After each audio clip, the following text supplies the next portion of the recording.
10 August 376 वर्षापूर्वी पुरंदर किल्ल्यावरती जो ऐतिहासिक रणसंग्राम झाला आणि गोदाजीराजे जगतापांच्या महापराक्रमामुळे आदिलशाही सरदार फतेखान चालू झाला होता, त्याचा पराभव केला गेला इथे।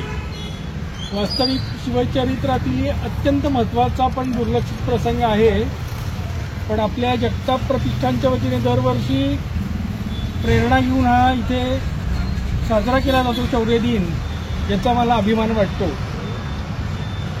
म्हणजे स्वराज्याचा पाया रचताना शिवरायांचे बालमित्र गोदाजीराजे जगताप आणि त्यांचे सर्व सवंगडी की जे काही 18-20 वर्षाच्या वयाचे होते, त्यांनी बाजी पासलकर काकांच्या नेतृत्वाखाली हा रणसंग्राम लढला आणि स्वराज्याचा एक पायाच रचला गेला या ठिकाणी आणि इथून पुढे स्वराज्य वाढलं गेलं। हा प्रसंग इतका अत्यंत महत्त्वाचा आहे। जर का या ठिकाणी आपल्याला अपयश मिळालं असतं तर मला वाटतं की पुढं स्वराज्याचं अवघड होतं म्हणजे काम सगळं।